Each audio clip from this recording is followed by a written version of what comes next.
And hi everyone, I'm Biyang. I'm now doing a Master of Science in Archaeological Science at Oxford. And today I'm going to talk is about my undergraduate thesis, which is the Buddhism influence on tombs in the Tang Dynasty, centered in Guanzhong Region. And what is interesting is this is a story after the Romans came. So just after the last lecture. And for the background, firstly, why I chose this topic.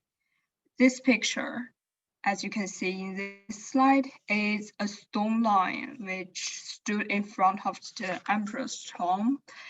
And what is interesting is that lion did not exist in China.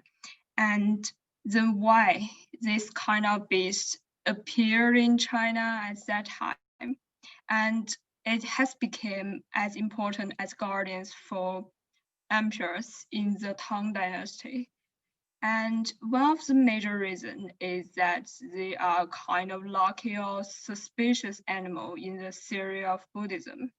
This example proves that after the 1st century, when the Buddhism first came into China, as 3rd century or onwards, Buddhism has greatly influenced the populations in the Tang Dynasty, even the highest class people, such as the emperors and his families.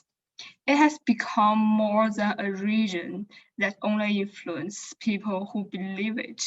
And why I chose Guanzhong? It was the heart of Tang Dynasty, both in geographic means and political means, which means there are all classes of temple of tombs in the Guanzhong region.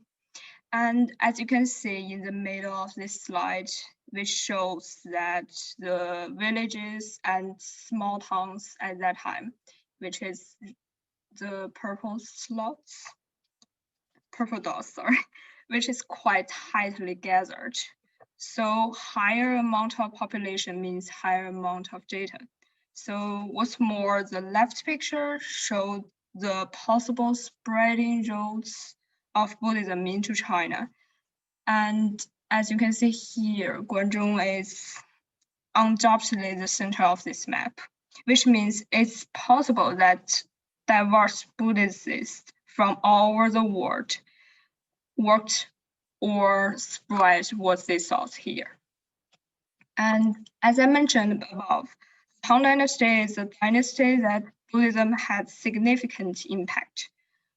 What I want to know more is not only the elite's daily life, like I showed in this picture is an emperor's tombs map. And you can find there's 1, 2, 3, 4, 5, more than 5 temples, Buddhism temples in his tomb. But also, I want to know something about normal people's life, just as you and me. These people may didn't show their identities through what they left because of the lacking literature or other materials. But the limited things we have, they put in their tombs may prove something. And so firstly, what I did is I used typology to separate 3 phrases, 11 classes for more than 300 tombs. Then I analyzed what I called Buddhist factors, which refers to the antiquities that have clearly influenced by Buddhism. I use the word factor instead of influence because sometimes, or to be honest, at most cases, the occupants of this tomb were not directly or evidently influenced by Buddhism. Maybe they are just like some people like me who is 100% Chinese but enjoy Christmas a lot. And I use these factors. The first one is tomb guarding beast, which is the top right one, and the hair of it was from lions, and the wings of it also came from the West, but maybe not the Buddhism society. And the top various figures, the top left one, is from Indian Buddhist series, two goddess in Indian Buddhist theory. And the scene it stand on is a sheep or a ghost, come from Ganhala Buddhism. And pagoda-shaped jars, the bottom of it is clearly from Indian towers. It's the left one. And the idea of using towers to bury the dead came from India too, but maybe not Buddhism. And the lotus are holy flowers of Buddhism, although ancient Chinese also use them to decorate something. The one front view of them is linked with Buddhism, clearly. And the Halani pillar, which is the right one. The Halani is one of the stula. Chinese people carve it on stones in order to protect the dead spirit. And the style of pillar is not originated in China, but the pillar's decoration is mostly from China. And after all, what I basically do is some quantitative analysis of my data. And as you can see here, in different phases, the assemblage of Buddhist factors are different. And it seems that at least as the last phase, and with the decay of the Tang Dynasty, stone artifacts such as lion artifacts and more delicate artifacts such as guardian beast warrior figures decreased. And as you can see here in page 2, when the Tang Dynasty reached to its strongest phase, the assemblage consists of more artifacts, and the pagoda jars seem to be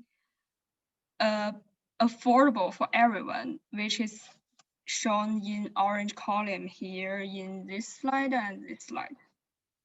So as far as my conclusion, Buddhism is not only a worldwide religion, but also a cultural phenomenon that greatly influences people's daily lives. So maybe you can find some people who is not clearly believe in Buddhism, but they got the influence.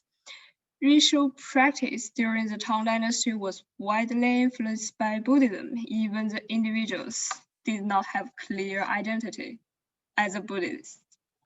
Buddhism factors in their daily lives still widely exist. And with the spreading of Buddhism, there is also some side effect of Buddhism, such as the knowledge of how to make sculpture. This came from Rome.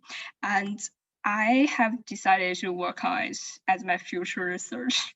So now arrived to my final page, and I just want to thank everyone in CASA to work very hard to make this conference happen, and thanks to all of my supervisors and everyone in the thesis defense committee in Nankai University, and thanks everyone for listening.